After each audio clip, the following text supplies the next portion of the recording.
안녕하세요. 전남대학교 병원 순환기내과 김형윤입니다. 오늘은 폐경기에 심장 건강을 위협할 수 있는 증상에 대해서 알아보는 시간 가져보겠습니다.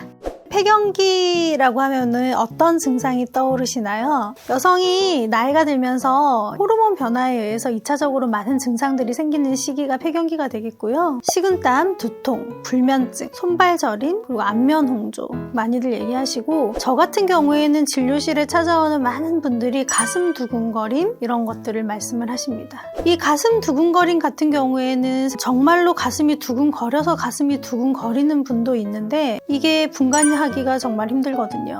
또 환자분 같은 경우에는 내가 불안해서 가슴이 두근거리게 느껴지는지, 가슴이 두근거려서 내가 불안한 건지 잘 모르겠다, 이렇게 얘기하시는 분도 계시고요. 실제로 호르몬이 심장 박동수에 여러 가지 영향을 줄 수 있기 때문에 호르몬 영향으로 가슴이 좀 빠르게 뛰는 그런 문제도 있겠습니다. 그렇지만 폐경기 정도 됐을 때 이 가슴 두근거림이 정말로 중요한 어떤 부정맥들 때문에 증상이 나오는 그런 경우가 있겠습니다. 특히나 심방세동 같은 경우에는 정말 중요하겠는데요. 이 심방세동이라는 거는 심장의 어떤 방 중에 심방에서 나오는 세밀한 떨림, 심방세동이라고 저희가 표현을 하고 있고요. 이 심방세동이 심장에 이런 정기적인 이상이 생기는 것 때문에 박동이 불규칙하게 이렇게 발생을 하면서 빠르게 뛰는 이런 상태를 말하는 부정맥 중에 한 가지 병이 되겠습니다. 이 심방세동이 있는 경우에는 심장 기능에도 영향을 주고, 심장 기능뿐 아니라 요걸로 인해서 뇌혈관 질환에 문제를 일으키기도 하고, 환자를 불안하게 하는 그런 두근거림과 같은 그런 증상도 주기 때문에 빨리 발견을 하여서 여러 가지 질병을 예방을 하고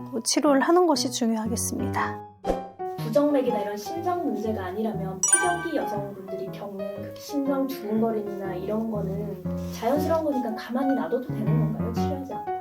그렇지는 않습니다. 이 증상들이 심해지면 환자들이 처음에는 이걸 치료를 하지 않고 그냥 지내다가 뭔가 이제 심장까지도 영향이 있는 것 같으니까 불안한 마음에 이제 병원을 찾게 되시고, 그래서 사실 발견이 늦어지는 경우가 좀 종종 있습니다. 꽤 오랫동안 이제 이 증상을 참고 있다가 나타나시는 경우에 진짜 질병인지 아닌지 먼저 확인을 저희가 해드리는 것이고요. 그래서 심전도라든지 그리고 홀터 심전도라는 검사가 있습니다. 그런 것들을 통해서 정말 부정맥이 있는지 체크를 한번 해보고요. 그런 부분이 정확하게 없다라는 것이 만약에 확인이 된다고 하면은 갱년기 증상을 위해서 이제 저희가 호르몬 치료라든지 신경정신과적인 어떤 안정제 같은 치료를 도와줄 수 있겠지만, 만약에 이제 이것이 질병으로 이어지는 경우에는 질병에 대한 치료로 넘어가야 되기 때문에 가장 중요한 것이 병원을 찾아가는 것이 되겠습니다.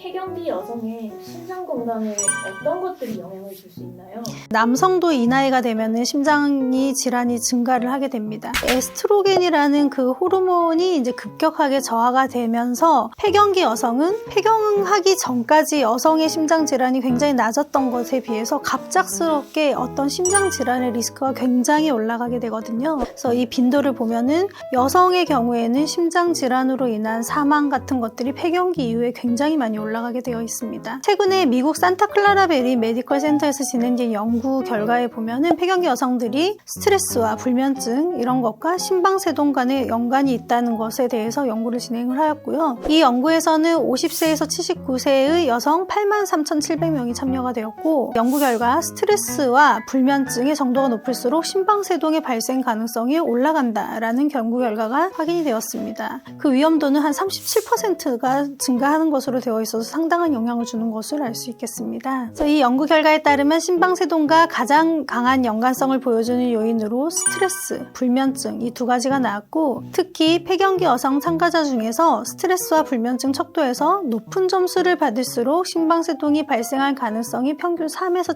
7%까지 증가를 하는 것으로 확인이 되었습니다. 그래서 폐경기 여성들이 주로 불면증, 주로 수면장애, 불안, 스트레스 상황 이런 것들을 복합적으로 가지고 있는 그런 경우가 많습니다. 이런 부분이 밖으로 밝혀지거나 꺼내는 것이 쉽지 않은 상황이기 때문에 치료되지 않은 채로 오랫동안 유지가 되게 되는데, 이것이 이제 오랫동안 유지가 되면 실질적으로 이것이 신체에도 영향을 주는 그런 상태가 발생하게 되는 것입니다. 이때 이제 자율신경계의 균형을 유지하기 위해서 잘 돌아갈 때는 정상적인 반응이 나오다가 스트레스 상황이 되면 콜티졸이라고 하는 호르몬이 나오게 되는데, 이걸로 인해서 2차적으로 심장에 스트레스가 가해지면서 혈압을 상승시킬 수 있고 맥박을 빠르게 만들고, 여기에 장기간 노출이 되면은 심장이 어쨌든 정기적으로 어떤 안정을 방해하면서 심방세동의 발생과 같은 것들이 증가하는 것으로 이어질 수가 있고, 그렇기 때문에 스트레스, 불안, 수면장애 이런 갱년기 여성들의 증상에 심방세동의 발생과 이제 연관이 있는 것으로 이렇게 나온 것으로 생각하고 있습니다.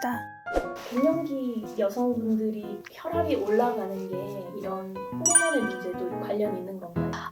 네. 그런 부분에 있어서 많은 연구들이 진행되고 있지만 복합적입니다. 갱년기에 여성 호르몬의 어떤 좋은 프로텍션하는 기능이 떨어지면서 몸에 있는 다른 호르몬 기능이 좀 더 올라가서 그런 부분도 있지만, 이 나이가 들면서 환자의 혈관 건강 같은 것들이 그동안 이렇게 꾸준히 누적돼서 이미 이제 그런 저항성이 올라가 있는 상태인 것도 영향이 주고 있고, 또 체중의 증감 같은 것들, 이런 모든 것들이 함께 작용을 하는 것으로 되어 있어서 호르몬의 이제 영향에서 또 이제 벗어나서 다른 부분을 조절을 한다면 건강하게 또 유도할 수 있다는 그런 좋은 부분이 있겠습니다. 한 30대부터 미리 석류나 크랜베리 이런 거를 많이 꾸준히 먹으면 갱년기 증상 완화에 도움이 될 수 있을까요? 30대부터 먹을 필요는 없고요. 의사 입장에서는 먹으면 바로 대사돼서 없어지기 때문에 그것은 별로 도움이 되지는 않습니다만, 그 석류나 크랜베리에 들어있는 좋은 비타민 같은 것들이 피로회복이나 건강에 좋을 것 같긴 합니다. 그러나 갱년기 증상의 어떤 그런 부분에 있어서 식물성 에스트로겐의 보조적 효과가 어느 정도 도움이 될 수는 있지만, 그 증상이 심한 경우에는 호르몬 치료라든지 이런 것들을 통해서 도움을 받아야 되는 경우가 많습니다. 그래서 그런 것들은 갱년기가 되었을 때 산부인과에서 진료를 한번 받아보시는 것을 추천드리겠습니다. 석류랑 크랜베리에 도움이 되는 건 맞긴 한가요? 50대일 때 먹었을 때 보조적 역할은 할 수 있겠지만 미약하다라고 할 수 있겠습니다. 폐경기 여성의 심장 건강을 위해서 추천하는 생활 습관이 있을까요? 네, 제가 생활에서 손쉽게 여성 심장 질환의 예방을 위해서 할 수 있는 꿀팁 5가지를 알려드리겠습니다. 첫 번째는 건강한 생활 습관을 유지하는 방법입니다. 심장 건강은 결국에는 올바른 생활 습관이랑 가장 밀접한 관련이 있습니다. 갱년기 즈음해서 이렇게 우울증이 있다든지, 또 사회생활에서 이제 좀 벗어나서 이렇게 집안에만 있는 이런 환경에 이제 계속 계시는 것보다는 좀 더 에너지를 내서 유산소 운동이나 근력 운동 이런 것들이 적당한 건강 유지에 도움이 되고, 식사도 이제 골고루 여러 가지 음식을 드시면서 적절한 무기질 비타민을 같이 섭취를 해주는 것이 좋겠습니다. 또한 알코올 과다 섭취와 흡연은 당연히 피하는 것이 좋겠습니다. 두 번째로는 제가 오늘 강조드리고 싶은 건 스트레스 관리입니다. 그래서 가장 스트레스가 많은 시기일 수 있겠습니다. 폐경기 여성일 때 사실은 아이들이 고등학교에서 대학교로 진입하는 분들도 많고요.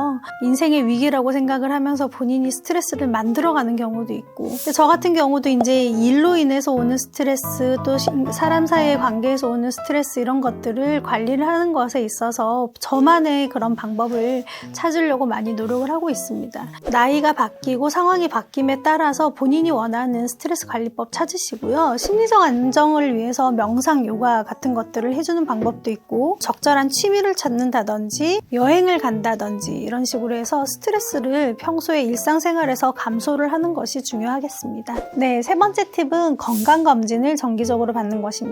심장 건강을 모니터하는 데 있어서 중요한 것은 정기적인 건강검진인데요. 국가에서 커버되는 건강검진에서는 심전도 검사라든지 심장 초음파 검사, 심장 CT 검사와 같은 정밀 심장 검사가 포함되어 있지가 않습니다. 그렇기 때문에 검진을 받기 전에 본인이 어떤 두근거림이라든지 또 다른 어떤 증상이 있으실 때는 의사와 상담을 해서 심장에 관련되어 있는 다른 검사를 포함하여서 위험 요인을 평가하는 방향으로 검진을 진행하시는 게 유리하겠습니다. 다음 꿀팁은 이제 약물 사용의 적절한 관리입니다. 폐경기 여성 중에 약물이 늘어난 분들이 있습니다. 고혈압 약을 드시거나 부정맥, 아주 가벼운 약이지만 고지혈약이라든지 이런 약물을 복용하는 경우가 이제 생기고요. 이렇게 약물 약제가 점점 늘어나게 되면은 약물이 좀 오버해서 들어간다든지 약이라든지 또 필요한 약인데 드시지 못하는 경우도 있겠습니다. 그래서 약물을 적절한 복용을 위해서 의사와 상담하여서 부작용이나 그다음에 잘 복용하고 있는지 이런 것들을 상담을 해보시는 게 좋겠습니다. 그래서 마지막 팁은 의료 전문가와의 상담입니다. 그래서 심장 건강 그리고 심방세동 예방 이런 것들과 관련하여서 의료 전문가와 상담하는 것이 좋겠고, 증상이 있는 분들은 반드시 병원 방문하여서 건강 상태 체크를 먼저 하시고 질병이 있는지 여부를 체크하고 필요한 조치를 받으시는 게 좋겠습니다. 요약하자면 스트레스와 불면증은 폐경기 여성의 심장 건강에 직접적인 영향을 미친다는 게 연구 결과에서도 알려져 있고요. 그리고 제가 이제 외래를 보다 보면은 정말로 이 스트레스와 불면증 때문에 괴로워하시는 폐경기 여성분들이 많습니다. 이런 경우에 심방세동이라든지 다른 이런 심장 질환들이 숨어 있을 수 있기 때문에 조기에 발견하기 위해서 검진을 해줘야 되고, 또 이것들을 예방하기 위해서 적절한 스트레스 관리, 또 수면 패턴 관리 잘 해주시는 게 중요하겠습니다. 오늘 내용이 유익하셨다면 구독과 좋아요, 알림 설정을 부탁드리겠습니다. 감사합니다.